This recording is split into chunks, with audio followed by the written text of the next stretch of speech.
Hello, and welcome to show number 2321 of Eyes on Success, a weekly program covering a wide variety of topics of interest to people with vision loss. I'm Nancy Goodman Torpey. And I'm Pete Torpey.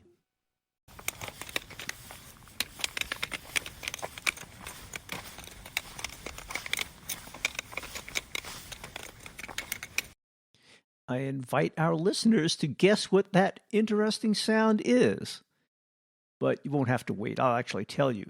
That was the sound of a new cane I was testing out while Nancy and I hiked up the Mesa Trail around our house. And we'll be talking more about my experiences and about this novel device. The all-terrain cane from Awarewolf Gear is a sturdy folding cane designed for blind hikers. It is made of lightweight titanium and has an adjustable length and is suitable for a variety of terrains. We'll talk with Sedona Dave, founder of Awarewolf Gear, about how he came up with the idea and the benefits of using the all-terrain cane for hiking and other activities. But first for our tip of the week. This week's tip comes from Sedona Dave, and it is, well, a different kind of tip than usual. My tip of the week is going to be a red-orange 2-inch rolling ball tip that you can purchase for the all-terrain cane. It is a highly abrasion-resistant, beautiful red-orange tip, and it accentuates the red end of the cane just magnificently. Let's bling it up for the kids. Let's bling it up for ourselves. Make it interesting. But if somebody were to order a cane, it would come with a tip, right? It would, absolutely. It would come with the standard red tip. And the yellow, red, orange, and sherbet tips can be purchased aftermarket. Support for Eyes on Success is provided by Nsite.org, nsite.org, the first organization to provide a continuum of employment services that connect employers with talented, dedicated people who are blind or have low vision to meet their workforce needs.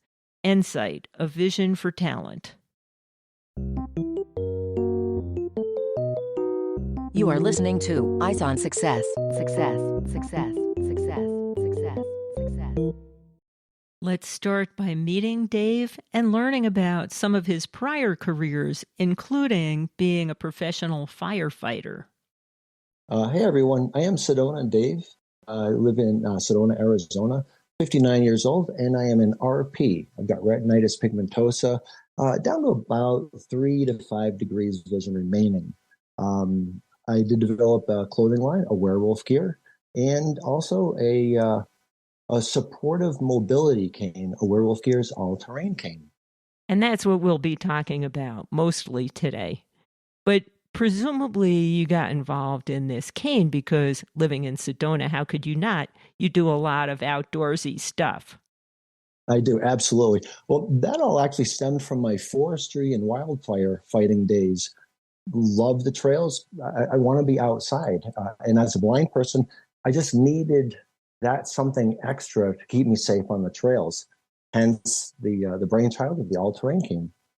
Wow, you were a firefighter, presumably with good enough vision to tell what you were doing and be safe? I was. This was back in the days, just graduated forestry school in the early 90s. So I still had most of my vision. I was aware of RP. I was aware that my night vision was on the decline. And yet I was young. I was bulletproof and, with Nomex fireproof clothing. I'm just one of 20 firefighters on the line experiencing the wildfires as a crew in the wilderness areas of the western states of America. Yeah, it was an amazing time. Great experiences, and my love of the outdoors was really solidified those years. Well, kudos to you. That's a very helpful service for lots of people. I appreciate, but honestly, I would have done it for free if they let me. What an experience. Great experiences. Support for Eyes on Success is made possible in part by our corporate partners. Find out more about partnership opportunities by sending an email to hosts@eyesonsuccess.net. This week's focus topic is the all-terrain cane from Awarewolf Gear that you heard at the very beginning of the show as Pete worked it back and forth over a very rocky trail. Not something he would have tried with his regular white cane. Well, Dave, we're here today mostly to talk about your all-terrain cane, but perhaps you can tell us a little bit about your Awarewolf company. You said started out as a clothing company. Yes, Awarewolf Gear. Excuse me, I like to say it's high visibility clothing for low vision people. I was formerly a surveyor in the big city of Boston, where we had to wear high visibility clothing just to not get run over. As a blind person in Sedona, I needed that element of protection as I am blind, as I train to be blind, as I ambulate the streets of Sedona as safe as I can. But I don't really want to look like a traffic cone just to avoid getting hit. So I developed this clothing company that incorporates high contrast, very high density inks that are tactile. And I'm not afraid to put the word blind on my shirts. It's one word, 5 letters. And when somebody sees it, they immediately know what I can and cannot do or see. And it avoids that awkward conversation in the middle of the intersection that honestly I don't have time for. It lets people know in a socially acceptable way that I might not see them coming. You know, that's an interesting thought. For a long time, when we were living in Rochester, I was often with Nancy when I was outside of work, and she's perfectly capable of guiding me. We hold hands, and I never used my cane. I used it at work, of course, and when I was alone. But when I came to Golden, Colorado, I started using my cane all the time, and it makes a huge difference. I mostly use it so people are aware that I'm blind, and it does avoid those awkward conversations. So I can appreciate that. It certainly does help.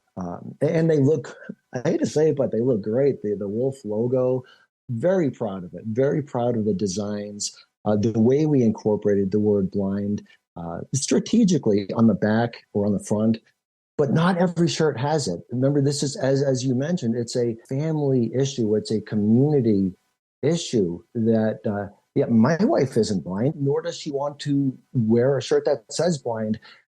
And yet she can join me in what Awarewolf Gear presents, a team effort, a community effort for raising awareness for blindness. And again, it's not just me, it's my family that's involved.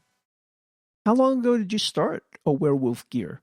Oh, goodness. This came about probably in early 2018 when I started my O&M training out here in Arizona. And at the time, I was training for a guide dog. So my O&M instructor was very specific about what she wants me to do and learn, keeping my left hand free for the dog, making sure my skills are up to par for when I go training for the dog. Now, that presented the problems. How does a blind person practice being blind on the streets without getting hit? So again, going back to my surveying days in Boston, I needed that extra element of protection that I didn't feel I was getting with just the cane alone. So I wanted to incorporate bright colors, high contrast, things that'll catch the eye of the sighted community to garner their attention to say, hey, I might not see them coming, either a pedestrian or a driver. And now, for people who don't know about Sedona, we've been through there several times on vacation, and it's a gorgeous area, but it is a rocky, mountainous area with lots of rocky, narrow trails. And I suppose that's what led you to develop a more robust cane so you could walk along those trails, because a regular cane just doesn't cut it on those type of trails. No, you're absolutely right. Sedona is paralytically gorgeous. And I do kid that it's uphill both ways. It really is very vertical here. Nothing's flat. Well, it's also the pleasure. It is really fun hiking up some of the mesas and the mountain trails around here. And it is also in Sedona. Absolutely, and you're right. I am blessed by being surrounded by 400 or so miles of trails, and this is where I want to be. Fortunately, my wife and I moved back in 2016 for her career, and I was just thrust into the wilderness of these trails, and I knew I was home. But again, that day on the trail when I ran into trouble and I panicked, I knew I needed to do something else to stay active on the trails. And I just wasn't willing to put my hiking boots away. So I'm curious, you invented this cane so that you could go hiking with it. Do you hike alone or with a guide? You know what? I don't. I try not to hike solo. Most of the time, I do hike with my wife, and she always leads with our dog. And I use her mostly for navigation. I let the cane do her job, and just by either hearing or seeing my wife up ahead, it gives me a direction on roughly which way to go on trail. And then again, the ATC does the rest. I try not to hike alone, but if I do, I'll only go on trails that I'm very, very familiar with, that I know where that next route is, or that next tree. Without familiarity, no, I'll only go with my wife. I could imagine it's easier to get lost without vision. The only time we got totally lost on a trail was in Sedona, Arizona, and there were four of us, but one was blind and two were little kids, and I wasn't much more helpful. But eventually we got our way back out. Even a sighted person had a hard time getting us out of there because all the sand dunes looked the same. They do. It doesn't take much. It takes maybe 6 feet off the trail and you're lost. Right.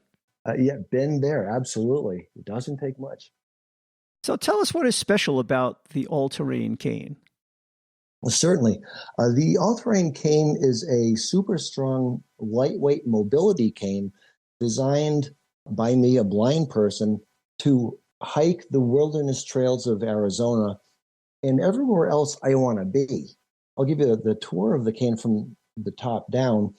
The top sports a 16-inch foam handle grip. The top half of the grip has that flat section we're accustomed to. Bottom half of the grip is just a round profile.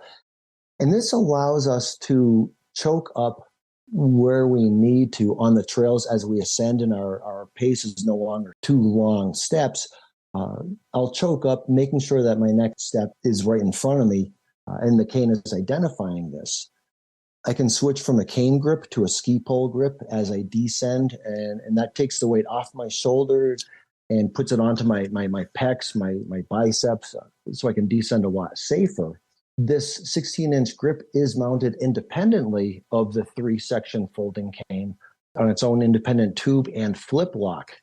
Okay, so now we're able to adjust the cane from as short as 51 inches to as long as 62 inches. The 3-section folding cane is made of titanium alloy, so it's super strong and gives us that lightweight feel. But we still know it's strong. It's not as bendy as fiberglass. When we lean on it, and not just lean, we can put our full weight on it and then some. And that's what it's meant to do. It's meant to take our vertical loads, our lateral loads as I descend. Oh, I'm going too fast and I've got to slow down and brake. The stainless steel sleeve joints allow me to do that without the cane joints popping open. I must say, I've been using it now for a while on several of the mesas around here. And as you say, it is very robust, unlike regular aluminum folding cane that you just wouldn't lean on at all. But this one, if you wanted to step up a big rock, you could put all your weight on it and hoist yourself up. But on the other hand, it can also navigate the trail pretty readily and give you a full experience of what's in front of you. Exactly. Yes. Thank you. Nailed it.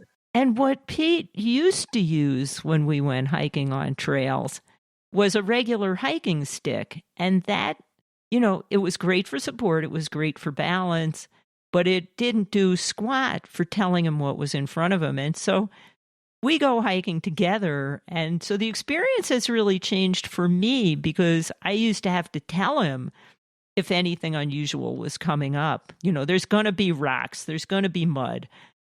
I'm so glad you're mentioning this. Thank you so much. My wife and I had our own language on the trails. Oh, so do we. Meeps for people coming.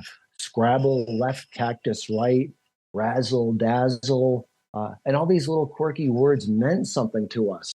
Yep, we have that whole dictionary. The words are different, but the thoughts are the same. And I was amazed. We went hiking yesterday just up one of the mesas near here, and I think she only gave me one direction or two directions on like a 2-hour hike. Isn't that awesome? That's hey, your wife called. She wants her arm back. Well, there was some of that. Yeah. It's the same thing that you get to enjoy your hike. And Peter, you get to enjoy your hike and do your thing. What a thrill. What liberation. So you were describing the cane. We got partially down the cane, but we didn't get to the tip. Okay, excellent. The tip. Now, in developing the all-terrain cane, I must admit, I went through, I'd say, a dozen tips and tip variations to find what's going to work the best for all terrains. And I did go through the Dakota discs and the shark wheels, the bulldogs, marshmallows, ceramic.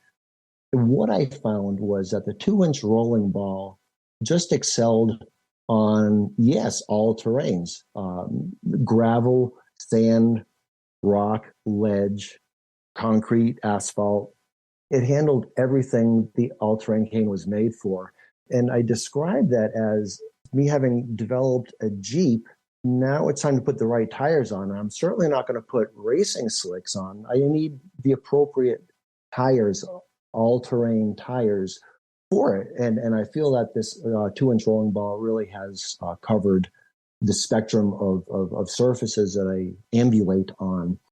And I think that was a good compromise because having the tip be larger like that enables it to sort of scoot over the roughness of these trails. This isn't like walking along a sidewalk where you can just slide your tip along the sidewalk.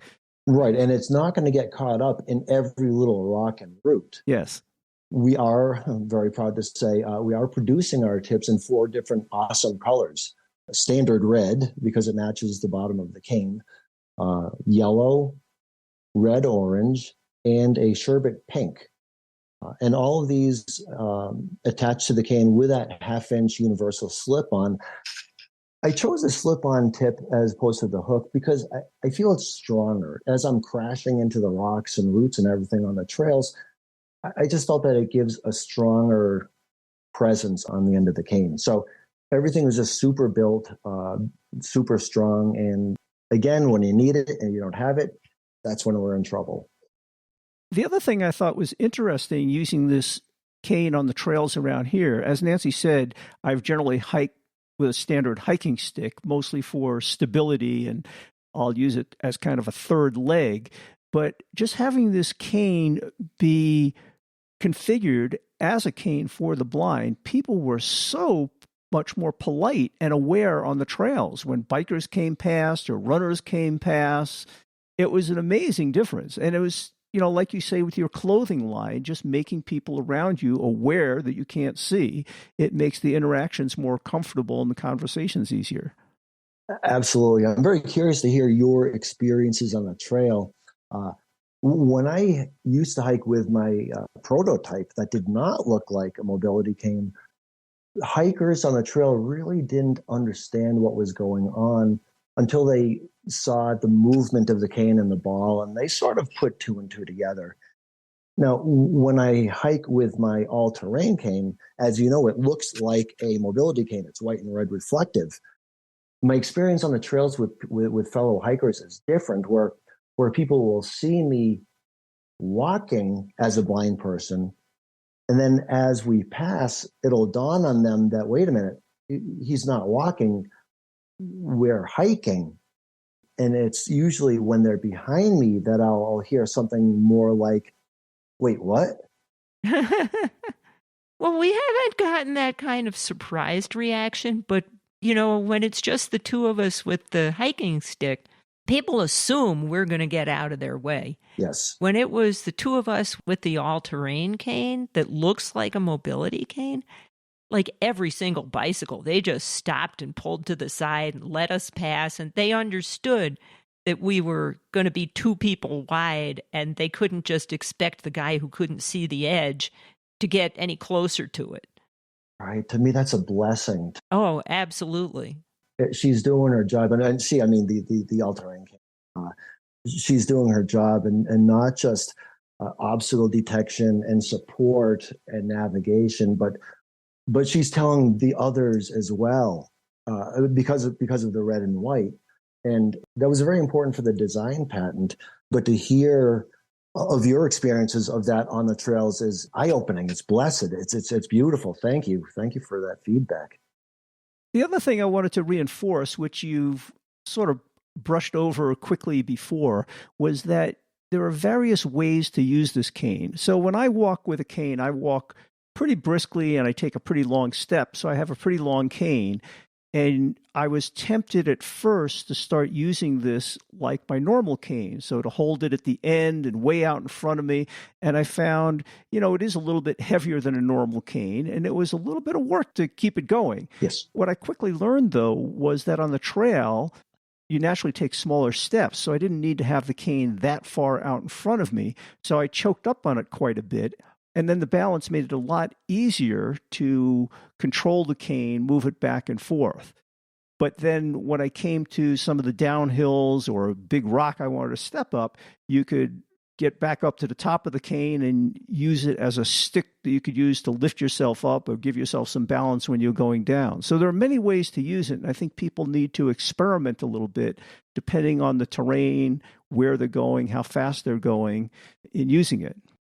Yes, absolutely. You bring up a really, really good point of writing the book on blind hiking, or blind ambulation, we're not using two trekking poles. We're actually ambulating the trails. And in doing so, I did have to come up with a number of different techniques. Descending, here's a big down step. Do we hold it as a cane, with a cane grip? No, we cannot. There goes my rotator cuff. So this is where we switch to that ski pole grip. And as you mentioned, lowering ourselves down, using our upper body strength. There are a number of techniques that are I wouldn't say unique to the trail, but that I've developed.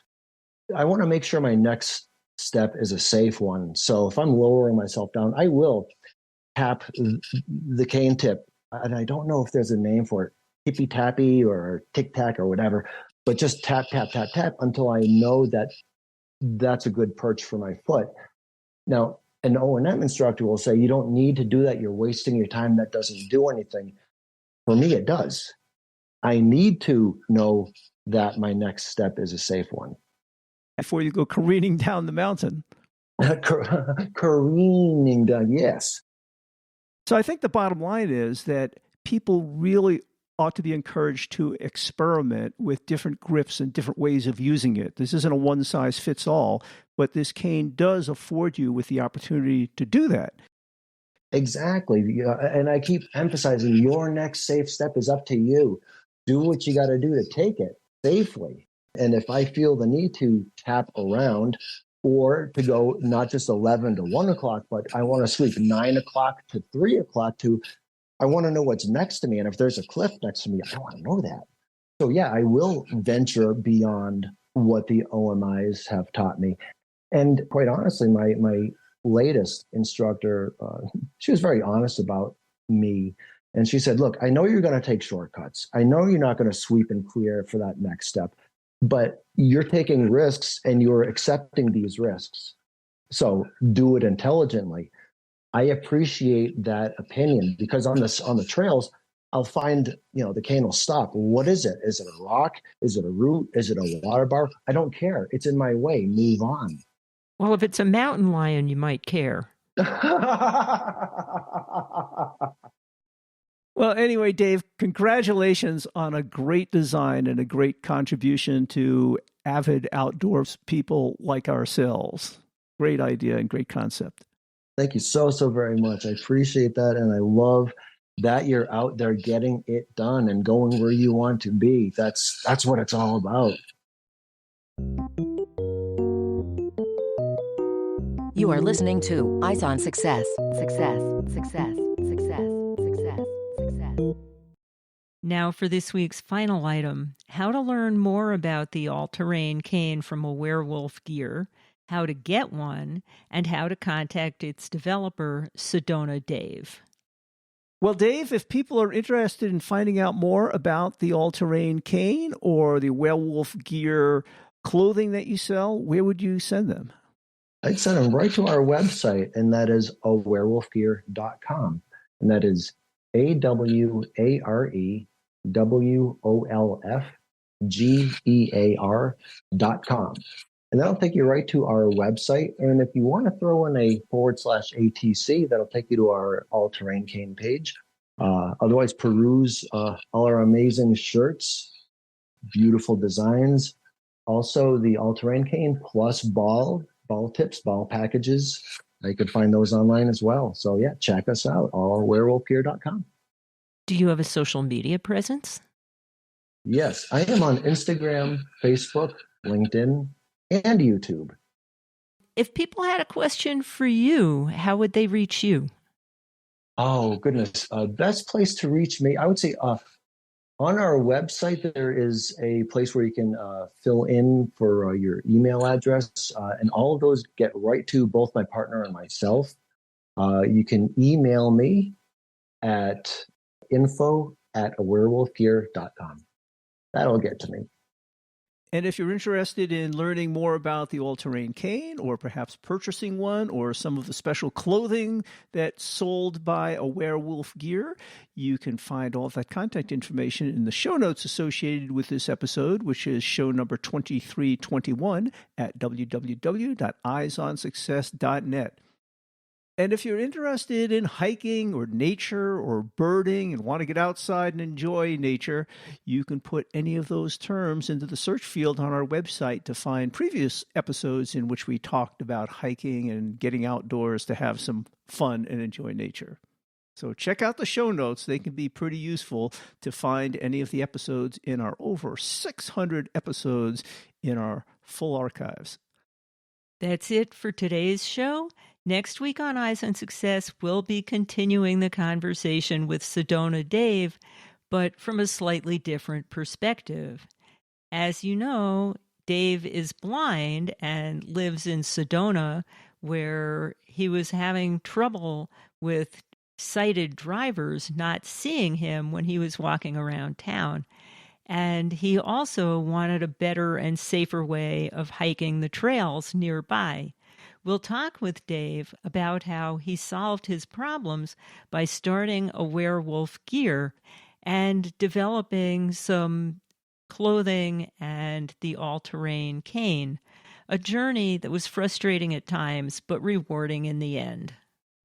So if you're interested in the nuts and bolts of how people start companies and get them underway, you'll want to join us next week for that episode. You've been listening to Eyes on Success, hosted and produced by Nancy Torpey and Peter Torpey.